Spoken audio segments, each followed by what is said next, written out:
Hi friends, எல்லாருக்குமே வணக்கம். இது வரலாறு பேசுவோம். வரலாறு பேசும் சேனல் எதை பத்தி பார்க்க போறோம்னாக்கா, அண்ணன் விஜய் அண்ணன் அவர்கள் மீது மிகப்பெரிய விமர்சனங்கள் இருக்கு.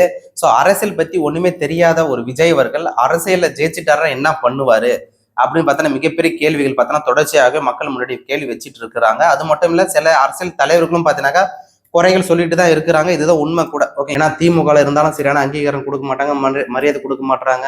ஸோ போற இடத்துல எல்லாமே பார்த்தனாக்கா விமர்சனம் பண்றாங்க. நான் அண்ணன் திருமாவளவனுக்கு நான் ஓட்டு போட்டாலும் அவர்கிட்ட பார்த்தா அதிகாரம் இல்லை. ஸோ அவர் முதலமைச்சராக வர முடியல. ஸோ அப்புறம் ஏன் நான் அவருக்கு ஓட்டு போடணும்? மிகப்பெரிய கேள்விகள் மக்கள் கிட்ட போய் நாங்கள் டைரக்டாவே இப்ப கேள்வி வச்சோம். என்ன கேள்வி வச்சோம்னாக்கா, ஸோ 2026 அண்ணன் விஜய் அண்ணா அவர்கள் ஜெயிப்பாரா தோப்பாருங்களா? என்ன காரணம்? தோர்த்தா என்ன காரணம்? ஜெயிக்கிறதுக்கு என்ன காரணம் அப்படின்னு பார்த்தீங்கன்னாக்கா கேள்வி வச்சதுக்கு அவங்க அனைவரும் சொன்னக்கூடிய ஒரே பதில், அண்ணன் விஜய் அண்ணன் மேல போட்ட விமர்சனங்கள். அண்ணன் ஜெயிப்பாரு தோப்பாருன்றத ஈர்த்தடிச்சுட்டு சொன்னாங்க. அது நான் எப்படி சொல்ல போறேன்றதான் பார்க்க போறோம். வாங்க வீடியோக்குள்ள போகலாம். உரிமை காக்க போராடுவதே கடமை. ஹாய் ஃப்ரெண்ட்ஸ், எல்லாருக்குமே வணக்கம். 2026 அண்ணன் விஜய் அண்ணன் அவர்கள் கூட்டணி வச்சா மட்டும்தான் ஜெயிக்க முடியும், அப்படிலாம் ஜெயிக்கவே முடியாது அப்படின்னு பார்த்தோன்னாக்கா சில அரசியல் தலைவர்கள் சொல்லி பார்த்துருப்போம், சில பத்திரிகையாளர்கள் சொல்லி பார்த்துருப்போம். மக்களும் இப்ப சொல்ல ஆரம்பிச்சுட்டாங்கன்றதா உண்மை கூட. இப்ப அண்ணன் விஜய் அண்ணன் அவர்களுக்கு ஓட்டு போட பர்சன்டேஜ் பார்த்தீங்கன்னாக்கா 100ல ஒரு 25% பார்த்தீங்கன்னாக்கா இருக்கு. ஆனால் அது மட்டுமே ஜெயிக்க முடியாது. சில கூட்டணி கட்சிகள் வந்தா மட்டுமே ஸோ ஜெயிக்கிறதுக்கு உறுதி செய்யப்படும் 2026. இல்லை 2026 தனித்துவமான போட்டிடுறனாக்கா கண்டிப்பா ஜெயிக்கிறதுக்கு வாய்ப்பு கிடையாது. அதிமுக திமுக இணையாக தமிழக வெற்றி கழகமும் வரும், ஆனா ஜெயிக்கிறதுக்கு வாய்ப்பு கிடையாதுன்னு மக்களே பார்த்தீங்கன்னாக்கா சொல்ல ஆரம்பிச்சுட்டாங்க. அது ஸோ தமிழக வெற்றி கழகத்தில் இருக்கக்கூடிய நிர்வாகிகளும் சொல்ல ஆரம்பிச்சுட்டாங்கன்றதா உண்மை. மக்கள் சொல்ல ஆரம்பிச்சாங்க பாத்தியா, விஜய் அண்ணன் கூட்டணி கட்சியில இருந்தா மட்டும்தான் ஸோ அவர் ஜெயிக்க முடியும், 2026 நம்ம அவர் சிஎம் பார்க்க முடியும் அப்படின்னு பார்த்தீங்கன்னா மக்கள் சொன்னாங்க இல்லையா. அப்போ எந்தெந்த கட்சி கூடலாம் விஜய் அண்ணா அவர்கள் கூட்டணி அமைச்சாருனாக்கா அவர் சிஎம் வர்றதுக்கு வாய்ப்பு இருக்குன்னு நாங்கள் அது ஒரு கேள்வி வச்சோம். அந்த கேள்விக்கு பதில் மக்கள் என்ன சொன்னாங்கனாக்கா, ஸோ விடுதலை சிறுத்தை கட்சி முத மக்கள் சொன்னது அனைவருமே விடுதலை சிறுத்தை கட்சி மட்டும் திமுகவில் இருந்து வெளியே வந்து தமிழக வெற்றி கழகத்தை கூட இணைஞ்சிச்சுனாக்கா 2026 விஜய் அண்ணன் சிஎம் பார்க்கலாம் அப்படின்னு பார்த்தினாக்கா சொல்லிட்டாங்க. உண்மை கூட இதுதான் சில பத்திரிகையாளர்களும் சொன்னாங்க. ஏன்னா திமுகவுடைய பர்சன்டேஜ் குறைச்ச மாதிரி ஆயிடுச்சு, இங்க தமிழக வெற்றி கழகக்கூடிய பர்சன்டேஜ் ஏத்தனை மாதிரி ஆகி போச்சு. ஓகேங்களா? ஏன்னா விடுதலை சிறுத்தை கட்சி பார்த்தீங்கன்னாக்கா ஸோ திமுக கூட ஸோ 6 சீட்டு 4 சீட்டு அது மட்டுமே தந்து பார்த்தீங்கன்னாக்கா அவங்க கட்சியை வளர விடாம அப்படியே அம்மிக்கிட்டே இருக்கிறாங்க திமுக.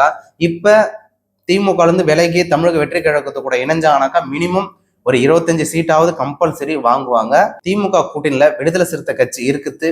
விடுதலை சிறுத்தை கட்சியில் இருக்கிற தொண்டர்கள் யாருக்கு பிடிக்கலையோ அவங்க அத்தனை பேர் கமெண்ட் பண்ணுங்க, நம்ம தெரிஞ்சுப்போம். ஓகேங்களா? ஏன்னா விடுதலை சிறுத்தை கட்சியிலே நிறைய பேர் என்ன பண்றாங்கனாக்கா, ஏன்னா திமுக இருக்குது எனக்கு பிடிக்கல, ஸோ விடுதலை சிறுத்தை கட்சி எனக்கு அதனாலவே நான் அந்த கட்சி விட்டு விளங்குறேன் அப்படின்னு பார்த்தா சில பேர் சொல்லிட்டு இருக்காங்க. என் நண்பர்கள் நிறைய பேர் இருக்கிறாங்க. ஓகேங்களா? திருமாவளவன் அவர்கள் அவர் ஜெயிக்கிறதை பத்தி என்னைக்குமே கவலைப்பட்டது கிடையாது. அவங்களுடைய சமுதாயத்து மக்கள் மீது தான் மிகப்பெரிய அன்பும் அக்கறையும் பார்த்தீங்கன்னா அவருக்கு இருக்குன்றதா இங்க உண்மை. அப்படி ஜெயிக்கணும் இல்லை நான் முதலமைச்சர் ஆகணும் அப்படின்னு ஒரு முழுதும் பார்த்தீங்கன்னா அண்ணன் திருமாவளவன் சொன்னதே கிடையாது. தமிழகத்தில் இருக்கக்கூடிய அரசியல் தலைவர்கள் அனைவருமே ஸோ நான் சிஎம் ஆக போறேன், நான் சிஎம் வந்துருவேன் அப்படின்னு பார்த்தோன்னா நிறைய பேர் சொல்லியிருந்தாங்க. அவங்களுடைய தொண்டர்களும் நிறைய தொடர்ச்சியாகவே பார்த்தனாக்கா சொல்லியிருந்தாங்க. ஆனா விடுதலை சிறுத்தை கட்சியில் இருக்கக்கூடிய அண்ணன் திருமாவளவன் மட்டும்தான் நான் ஒரு பொழுதும் சிஎம் வர மாட்டேன், ஆனா என் மக்களுக்கு நல்லது பண்ணுவேன் அப்படின்னு பார்த்தீங்கன்னாக்கா அவரு சொல்லியிருந்து நான் பார்க்க முடியும். அதனால அண்ணன் திருமாவளவன் மேல அதனால விடுதலை சிறுத்தை கட்சியில இருக்குன்னு நினைச்சிடாதீங்க. ஸோ அவங்க சார்பாக எப்பவுமே நான் பேசிக்கிட்டு இருப்பேன். காரணம் பார்த்தீங்கன்னாக்கா அண்ணன் திருமாவளவன் அவர்கள் அவங்களுடைய மக்கள் மீது மிகப்பெரிய ஒரு அன்பு மரியாதையும் பார்த்தீங்கன்னாக்கா வச்சுட்டு இருக்காரு. இன்னைக்கு வரைக்கும் திருமணம் பண்ணாமலேயே அந்த சமுதாயத்தில் இருக்கக்கூடிய மக்களுக்கு பாடுபட்டு இருக்கக்கூடிய ஒரு தலைவர்னாக நான் பார்க்குறேன். ஓகேங்களா? ஓகே, அப்படிப்பட்ட ஒரு தலைவர் தமிழக வெற்றி கழகத்தின் இணைஞ்சாருனாக்கா 2026 அவர் இணைஞ்சாருனாக்கா ஸோ மக்கள் எப்படி பார்க்குறாங்கன்றத மறக்காம கமெண்ட் பண்ணுங்க. அது மட்டும் இல்லை, விடுதலை சிறுத்தை கட்சிக்கும் பலன் கொடுக்குன்றதா இது உண்மை. ஓகேங்களா? ஏன்னா திமுக இருந்தாலும் சரியான அங்கீகாரம் கொடுக்க மாட்டாங்க, மரியாதை கொடுக்க மாட்டாங்க. ஸோ போற இடத்துல எல்லாமே பார்த்தனாக்கா விமர்சனம் பண்றாங்க. நான் அண்ணன் திருமாவளவனுக்கு நான் ஓட்டு போட்டாலும் அவர்கிட்ட பார்த்தனா அதிகாரம் இல்லை, ஸோ அவர் முதலமைச்சராக வர முடியல. ஸோ அப்புறம் ஏன் நான் அவருக்கு ஓட்டு போடணும்? மிகப்பெரிய கேள்விகள் எனக்கு தோண ஆரம்பிக்குது. தமிழக வெற்றி கழகம் கட்சியில எந்தெந்த கட்சியெல்லாம் கூட்டணி அமைஞ்சாக்கா 2026 இவங்க சிஎம் வருவாங்க டிவிக்கு அப்படின்னு உங்க வீடியோ பார்த்துட்டு இருக்கீங்க, நீங்க கமெண்ட் பண்ணுங்க, நம்ம தெரிஞ்சுப்போம்.